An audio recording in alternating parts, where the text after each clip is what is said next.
मैं गोपाल पांडे कानपुर शहर का रहने वाला हूँ। मेरी शुरुआत शराब से हुई जब मैं 14 साल की उम्र का था। मेरे कज़न ब्रदर की शादी थी और सारे यार दोस्त पी रहे थे। मैं ये सोच रहा था वो पी रहे हैं, खड़े होके क्या पी रहे हैं और गाली गलौज दे रहे हैं आपस में और हिल रहे हैं। जब वो लोग पी के वहाँ से हट गए तो मैंने सारी बॉटल्स को इकट्ठा किया। करीब 10-12 बॉटल्स थी और उससे आधी गिलास वाइन निकाली और पी गया। पीने के बाद मुझे वॉमिटिंग हुई, बड़ा अजीब सा लगा, सर घूमा। रात भर मैं बड़ी बेचैनी में रहा, तमाम वॉमिटिंग करी, फिर मैं सो गया। नेक्स्ट डे जब मैं उठा, मैं शराब के ठेके गया। मैंने छोटा सा क्वार्टर लिया और थोड़ी सी पी।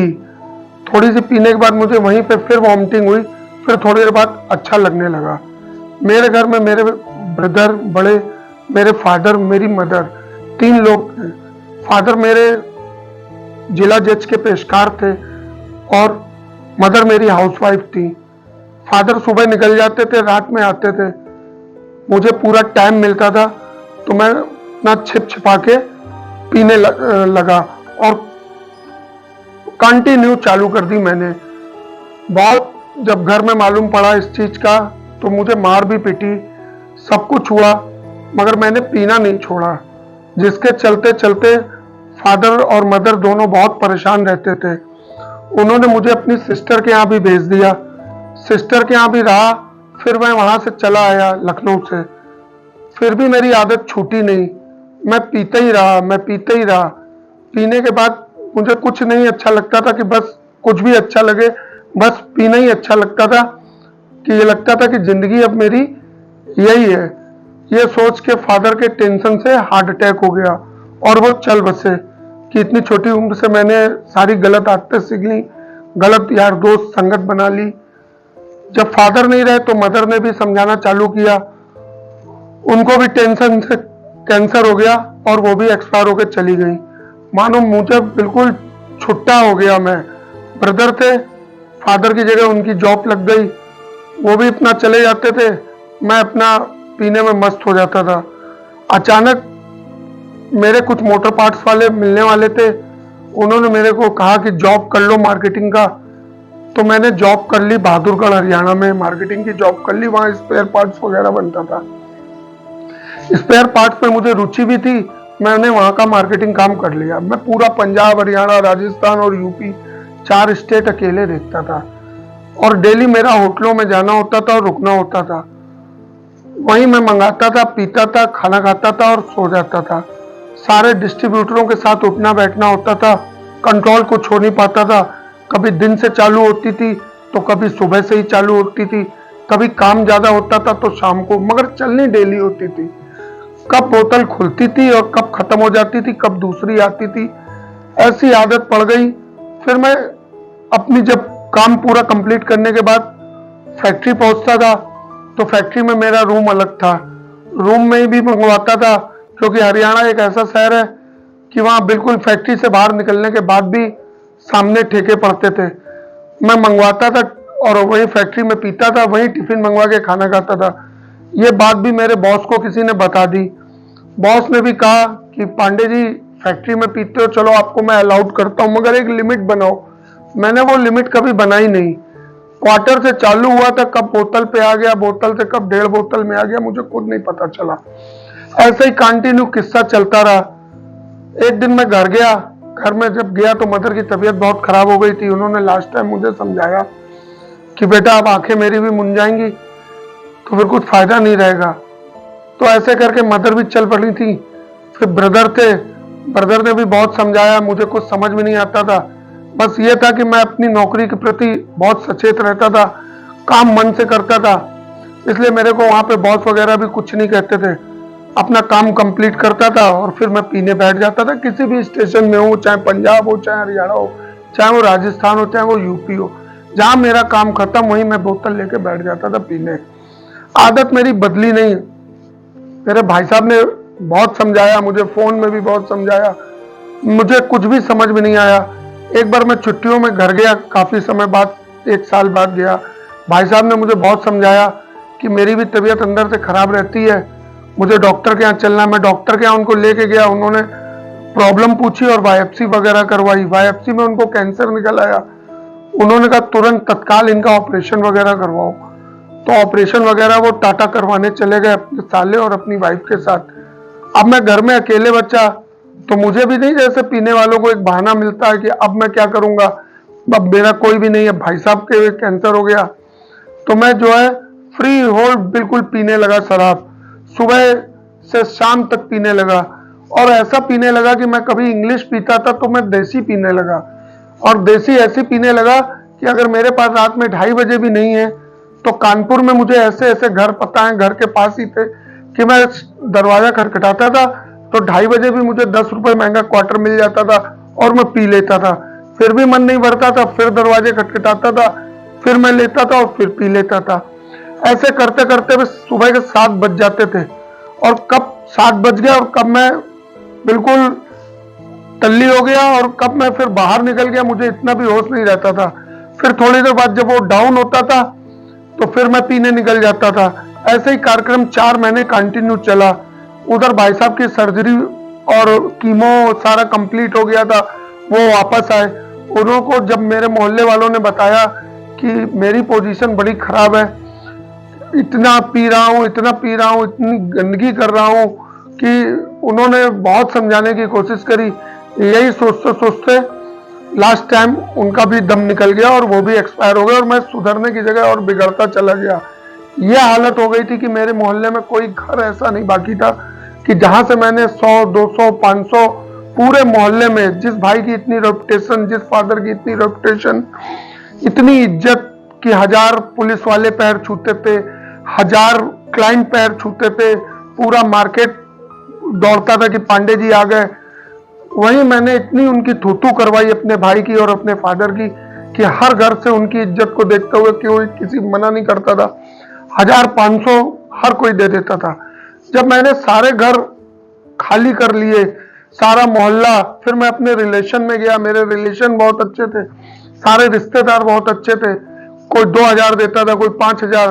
करना क्या होता था, लेके जेब में डाल के सीधे ठेके, सुबह से रात तक केवल शराब पीता था, केवल शराब पीता था।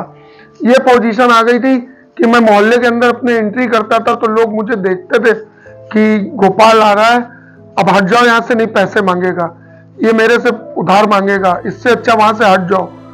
कई बार ऐसा हुआ भी कि नशे में मेरे से बदतमीजियां हुई, लड़ाई झगड़ा हुई। कई बार मैंने मारा भी और खुद पिटा भी। इतना ज्यादा मैंने अपना खोया कि लाखों रुपए मेरे पास पड़े थे, सब शराब में गवाए। यहाँ तक कि एक बार मैं रात में 2 बजे के करीब पी के आ रहा था, घर से 1 किलोमीटर दूर मेरी जेब में 1.5 लाख रुपए पड़ा हुआ था, बनियान अंडरगारमेंट के अंदर डाल रखा था, और सड़क क्रॉस करने पे एक जीप मुझे टक्कर मार के चली गई, जिससे मेरा आजीवन पैर खराब हो गया। जब मुझे बिल्कुल होश ही नहीं था, मैं बेहोश 2 दिन पड़ा रहा। कौन मुझे हॉस्पिटल लेके गया, किसने मेरा ट्रीटमेंट करवाया, मुझे कुछ नहीं पता। जब मुझे होश आया, मैंने अपने पैसों के विषय में पूछा, अपनी चोटों को देखा, तो मुझे अपनी गलती का रियलाइज हुआ कि हाँ मैंने गलत किया। मगर पीने वाले को तो बहाना चाहिए ना कि अब मैं आगे क्या करूं, मेरा तो पैर खराब है, मेरे पास पैसे भी नहीं बचे, अब मैं कहां जाऊं। तो मैं अपनी एक कजन, दूर की कजन सिस्टर डॉक्टर है, मैं अपने मोहल्ले गया, मैंने ये रह गई है, मैं इसके यहाँ नहीं गया। मैंने जाके लंगड़ाते हुए उससे कहा, उसकी जो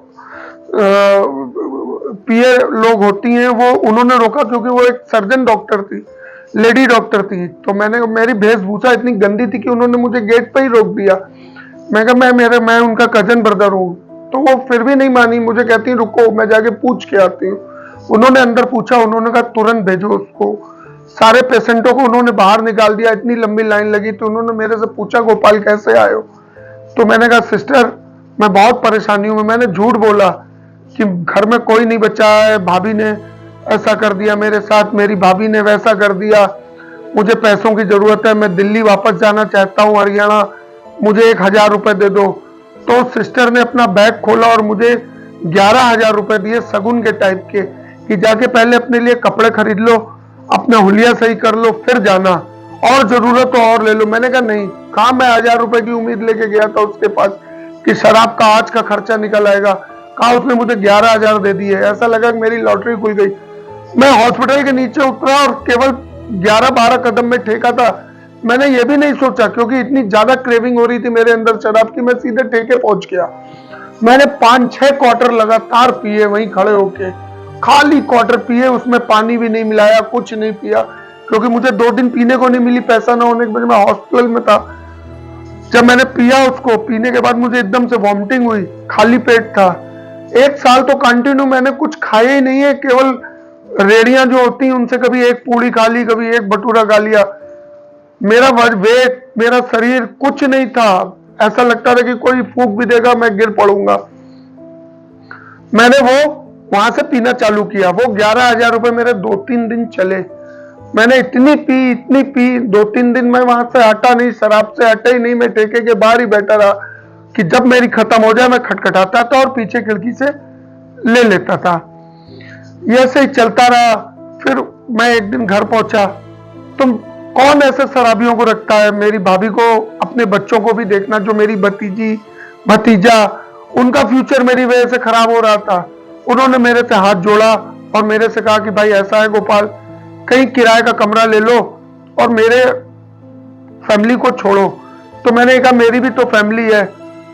मैं ये भूल चुका था कि मैं कितना गंदा हो चुका हूं। उन्होंने कहा मैं किराए का कमरा ले लो, मैं किराया दे दूंगी, मगर यहां से दूर रहो, अपनी छाया भी नहीं पड़ने दो। उस समय तो मुझे बहुत बुरा लगा। उन्होंने मेरे कपड़े उठा के बाहर फेंक दिए। क्यों? क्योंकि मैंने अपने भाई के न रहने के बाद मैंने अपने भाई का सारा सामान, टीवी, फ्रिज, उसका डबल बेड का पलंग, सोफा, यहां तक कि उसके गद्दे सब बेचे पीने के लिए। क्योंकि मेरी भाभी भैया के न रहने के बाद 2 महीने के लिए बनारस अपने मैके चली गई और विश्वास से पूरी चाबियां दे गई। यहां तक कि दाल चावल इसके बोरे लगे रहते थे, तेल, देसी घी, वो जब सब कुछ खत्म हो गया, मैंने 2 महीने के अंदर उनको बेच के भी शराब पी। कितना शर्मनाक काम किया था मैंने। उसकी चैन, अंगूठी भाभी की सब बेची, कुछ भी नहीं छोड़ा। सिलेंडर, गैस के सिलेंडर 1 नहीं 2-2 महीने बेच दिए। जब मेरी भाभी आई, मेरे से तो बोली नहीं, उसने किसी के थ्रू मेरे से पूछवाया कि सिलेंडर कहाँ है, मेरी चैन कहाँ है। अब मेरे पास कोई जवाब नहीं था उसको देने के लिए कि मैं क्या उसको जवाब देता, क्योंकि गलती की मैंने और उस समय भी मैं पिए था और पीने के झुल्ल में मैंने बोल दिया कि मैंने तो सिलेंडर बेच दिए, मैंने तो सारा सामान बेच दिया। और यहां तक कि उसने मुझे जब कमरा दिलवाया कि किराए के कमरे में रहो, पेडेस्टल फैन लाके दिया, सीलिंग फैन लाके दिया, एक छोटा कलर टीवी दिलवाया। मैंने उसको अपने रूम में भी नहीं रखा, 2 दिन नहीं रखा, वो भी बेच दिया था। उसको ये चीज भी नहीं मालूम थी कि मैंने जो चीजें दिलवाई। जब मैंने उसके घर का सत्यानाश करा तो उसने एक लड़के को तुरंत मेरे रूम में भेजा कि देख के आओ कि बाकी का सामान है कि नहीं है। कुछ भी नहीं था, पलंग तक नहीं था, जो फोल्डिंग पलंग उसने रातों रात 11 बजे लाके सारा सामान, पेडेस्टल फैन सब रखा था, वो तक नहीं था। आप बिलीव नहीं मानेंगे, मैंने बगैर चदरा डाल के जमीन में मैं सोया, क्योंकि मेरे कर्म इतने खराब हो चुके थे। फिर भी शराब की क्रेविंग, मैं अपने आप को सुधरने की जगह और बिगड़ता गया और बिगड़ता गया।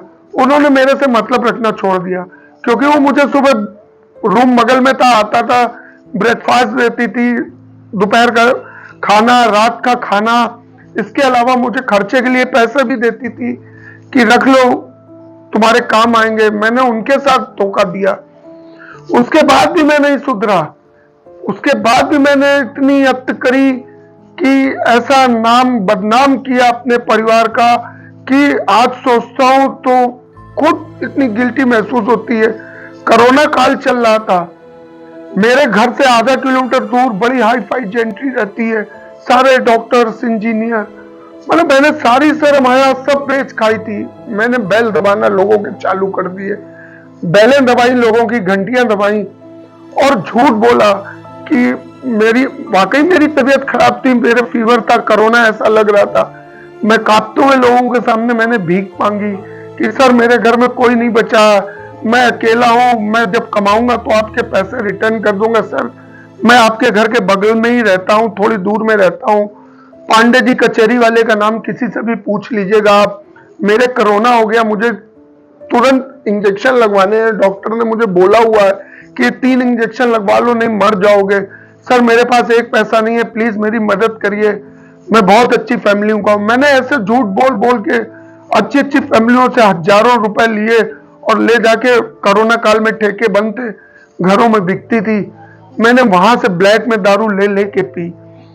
ये भी सब, कोरोना भी खत्म हो गया और मेरा ये लेना देना सब कोई भी नहीं बाकी रहे।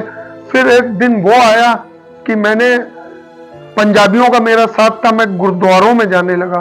कानपुर शहर में सबसे फेमस चौक गुरुद्वारा है। मैं चौक गुरुद्वारे गया, वहां के प्रबंधक साहब को पूछा कि वो कहाँ पे मिलेंगे। मैंने उनको एक झूठी कहानी बताई, वहीं पे ही मैंने उनसे 1000 रुपए लिए झूठी कहानी बता के। मैंने कोई गुरुद्वारे नहीं छोड़े कानपुर शहर के अंदर, चाहे वो रंजीत नगर गुरुद्वारा हो, चाहे वो गुंटी नंबर 5 का हो, चाहे वो कबाड़ी मार्केट का हो, चाहे वो चौक गुरुद्वारा हो। मैंने सबको बेवकूफ बना के उन लोगों से पैसे हटे, किसी से 1000, किसी से 2000, किसी से 500। अपनी इज्जत को नहीं डरा। ये भीख मांगने वाले काम मैंने चालू करे।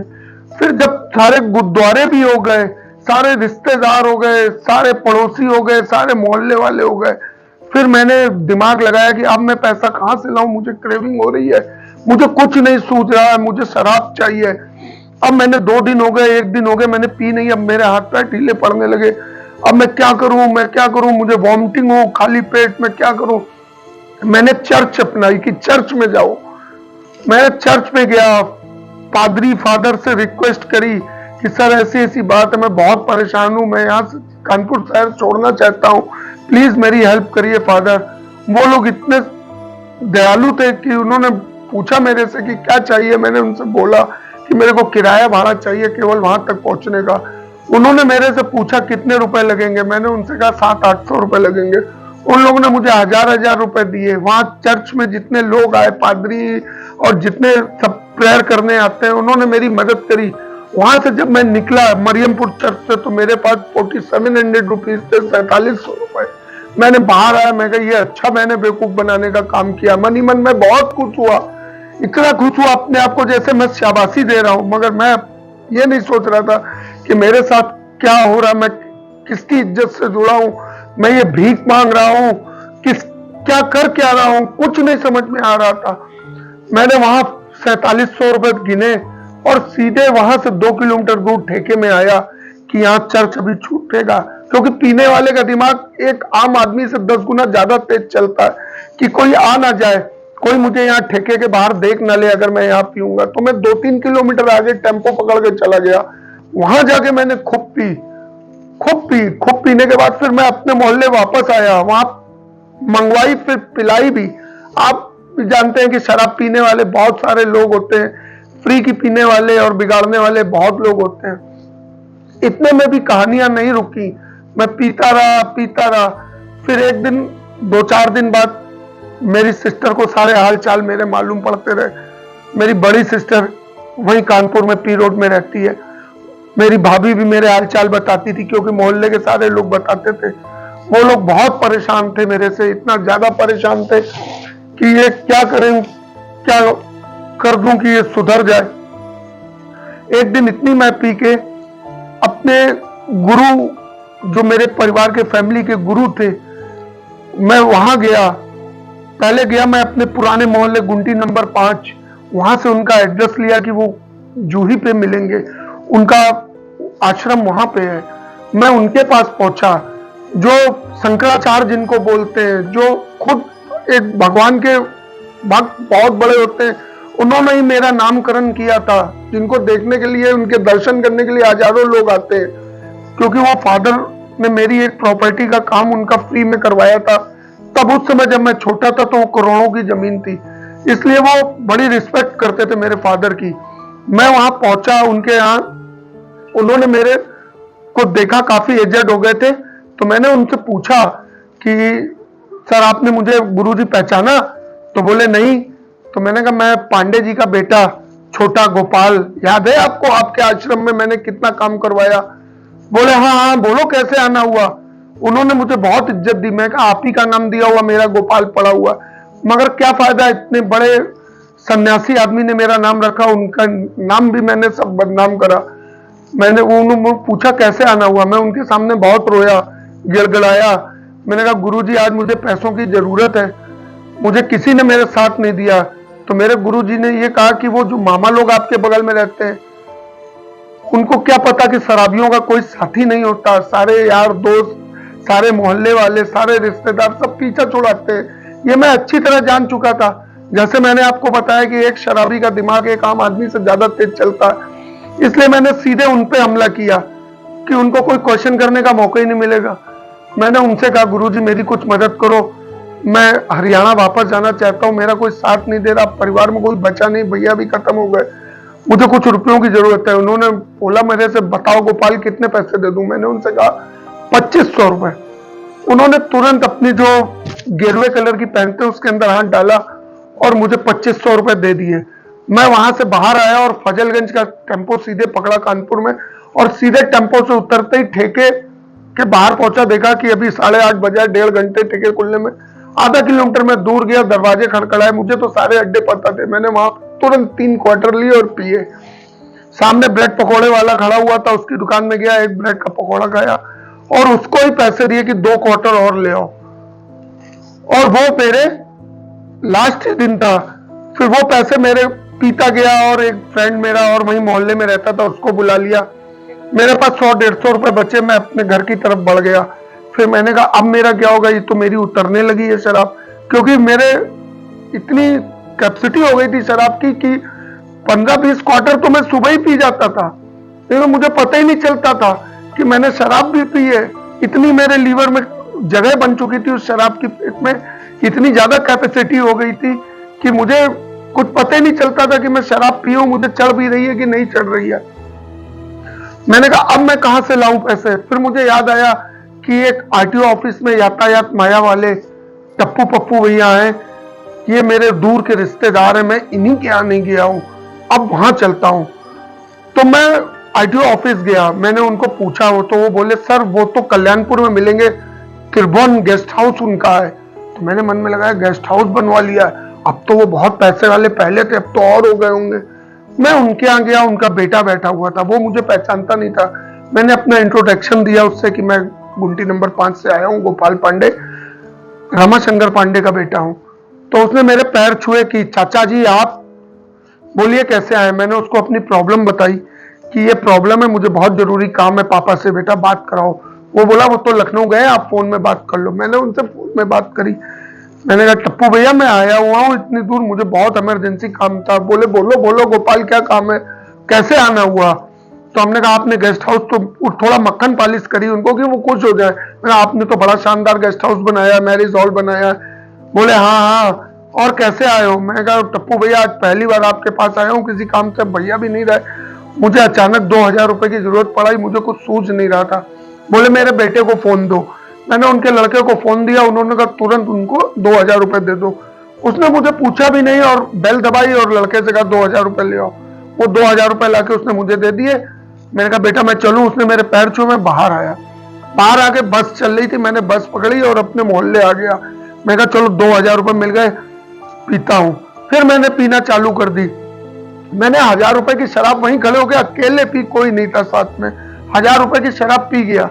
जब मेरे पास 1000 रुपए बचे तो मैं अपनी सिस्टर के यहाँ, पीने के बाद जहाँ बहुत ज्यादा हो गई तो मैं अपनी सिस्टर के यहाँ पहुंच गया। सिस्टर के यहाँ गया तो उनके जेठ थे, सिस्टर और जीआई थे नहीं, उनके जेठ मिले, जीआई के बड़े भाई। मेरा रूप, मेरी शक्ल, मेरे कपड़े देख के वो मेरे से बोले क्या ये हाल क्या बना रखा। पहले तो वो मेरे को पहचान नहीं पाए। मैं उनसे रोने लगा कि जीआई मैं बहुत परेशान हूँ, मेरी ऐसी हालत हो गई है, मेरी भाभी ने मेरे साथ गलत किया है, मेरा भाई मेरे साथ गलत करके चला गया, मेरे पास कुछ भी नहीं है, मैं फुटपाथों में सो रहा हूँ।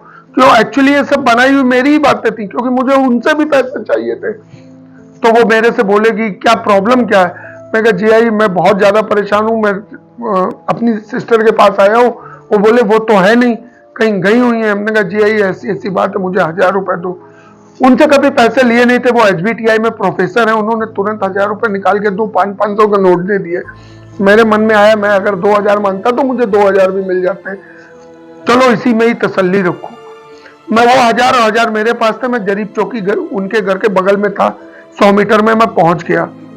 मैंने फिर वहां पी थोड़ी बहुत, पीने के बाद वापस उनके मोहल्ले आ गया। मोहल्ले आया तो देखा मेरी सिस्टर कार से उतर रही है, मेरे जीआई उतर रहे हैं, मैं बिल्कुल नशे में भरपूर था। कब क्या हुआ मुझे ध्यान नहीं है। उन्होंने मेरे घर में फोन किया, क्या किया कि मेरी भाभी भी वहां पे आई, मुझे नीचे वाले रूम में सुला दिया। जब मेरा नशा टूटा तो उन्होंने मुझे बुलाया, मेरे से पूछा कि क्या चाहते हो, आखिर क्या यही जिंदगी बितानी है। मुझे फिर भी नहीं समझ में आया। मैंने अपनी बहन से कहा कि नहीं, मैं चला जाऊंगा वापस, मैं अभी बात कर रहा हूँ। उसका फोन लेके मैंने अपने मालिक को फोन मिलाया। मैंने एक बार नहीं, अपने मालिक को भी धोखा दिया है। उसने कहा नहीं, तुरंत चले आओ। मैंने उन लोगों को ड्रामा दिखाने के लिए अपना बैग एक तैयार किया, अपनी सिस्टर से कहा मुझे कुछ पैसे दो। उसने अपने हस्बैंड से, मतलब मेरे जीआई से, चोरी से बेचारी ने 5,000 रुपए मुझे दिए कि लो अच्छे से चले जाओ। ये तो एक दिखावटी हुई। 5,000 आए नहीं। मैंने बैग अपने मोहल्ले में, पुराने मोहल्ले में एक दोस्त के यहाँ रखवाया, उससे कहा चलो, फिर पीना चालू कर दिया। और मुझे नहीं पता था कि क्या है। फिर मेरी सिस्टर को और मेरी भाभी को किसी ने बताया कि वो तो गया नहीं है, 2 दिन हो गए, वो तो शराबें पी रहा है। इतना ज्यादा मैं पी गया था।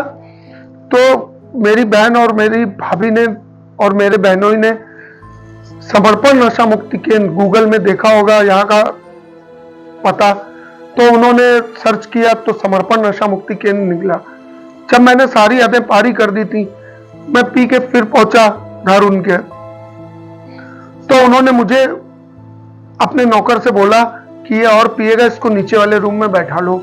और यहाँ कांटेक्ट किया, क्योंकि यहाँ पिकअप फैसिलिटीज भी है कि यहाँ हर जगह की गाड़ी जाती है, पंजाब, झारखंड, बिहार, हर जगह की पिकअप फैसिलिटीज है। तो मुझे वो उनका नौकर ने वाइन लाके दे दी कि लो आप मामा जी पियो, और पकौड़े वकौड़े तलवा के नीचे दे दिए। मैं पीता रहा, कब पी के मैं वहां सो गया। इतने में पिकअप टीम आई और मुझे यहाँ पे समर्पण पे ले आई। यहाँ आने के बाद मुझे तो बड़ा खराब लगा, क्योंकि शरीर तो पूरा टूट रहा था, क्रेविंग हो रही थी कि शराब की, जो मैं 1 साल से कंटिन्यू पी रहा था। मुझे यहाँ आने के बाद कुछ भी अच्छा नहीं लग रहा था। मैं अपने घर वालों को गालियां देता था, अपनी बहन को, अपनी भाभी को, कि बहुत गंदा काम किया इन लोगों ने, यहाँ भेजा। मगर जो टीम मुझे लेने गई थी, उन्होंने भी मुझे बहुत समझाने की कोशिश करी, जो यहाँ का स्टाफ था। मगर मुझे धीरे धीरे समझ में आने लगा कि ये मेरे हित के लिए है, बुरे के लिए नहीं। 10-15 दिन बाद मेरी तबीयत कुछ ठीक हुई, मैं कुछ खाने पीने लगा। जब मैं यहाँ आया था तो मेरा वजन केवल मात्र 47 केजी था। आज की डेट में मेरा 97 केजी वेट है। पूरा नेट 97 किलो वजन है मेरा, क्योंकि यहाँ मैं आया, घर के जैसा खाना, घर के जैसा नाश्ता। आज मैं यहाँ पे एज ए स्टाफ काम करता हूँ और सारे पेशेंटों को यही समझाता हूँ, कोई भी नशा हो, गांजे का हो, स्मैक का हो, स्नैक पाइट का हो, शराब का हो, भांग का हो, किसी चीज का भी हो, क्योंकि मैंने इतना अनुभव किया है, अपने आप पे बीती है, अपने आप पे इतना समय मैंने बिताया है। करीब 30 साल 35 साल मैंने शराब पी, उसका आश्चर्य क्या हुआ, मैंने तो सब खो दिया। मैंने अपनी फैमिली खोई, अपना रुपया खोया, अपनी इज्जत गवाई, अपना पैर तक गवा दिया। मतलब अब मैं ये नहीं चाहता। मैंने यहाँ के जो प्रबंधक साहब है उनसे कह के मैंने कहा अब मैं अपनी पूरी भरपूर कोशिश करूंगा कि आगे किसी के साथ ऐसा ना हो जो मेरे साथ हुआ है। आगे मैं किसी की अगर जिंदगी संभाल पाऊं, उसको नशे से दूर रख पाऊं, तो उसको हर एक चीज का एहसास दिलाऊं। तो इसीलिए मैं इतना सक्षम हूं कि अपने साथ 50 लोगों को समझाता हूं कि ये सारी बुरी आदतें हैं, इससे कुछ मिलना नहीं। फैमिली से बड़ा कोई दोस्त नहीं होता, फैमिली से बड़ा कोई परिवार से बड़ा के कुछ भी नहीं है। इसलिए उनकी बात मानो, उनके कहने से चलो। सारा सब कुछ मैं इसी वजह से समझाता हूँ। और यहाँ आने के बाद सारी फैसिलिटीज हैं, सारी दवाएं, 24 घंटे यहाँ डॉक्टर रहते हैं। मेरी इतनी हालत खुद की खराब थी कि यहाँ परमानेंट डॉक्टर, उन्होंने मेरा ट्रीटमेंट किया। मेरे तो ब्लीडिंग तक आती थी। सारा सब कुछ यहाँ व्यवस्थित, घर के जैसा खाना सब मिलने लगा। आज मेरी डाइट इतनी अच्छी है, वेट इतना अच्छा है, मैं हर मर्ज से दूर हूं, केवल इसी की वजह से कि मैं नशा मुक्त हो गया। इसी वजह से मेरा लाख लाख धन्यवाद है यहाँ के जो प्रबंधक साहब हैं, उनको मैं बहुत बहुत शुक्रिया करता हूँ कि उन्होंने एक नया जीवन मुझे दिया। और आप सबसे भी यही मेरी इल्तिजा है, जितने भी मेरे नशेबाज भाई हैं, कि नशे को छोड़ें और एक नई जिंदगी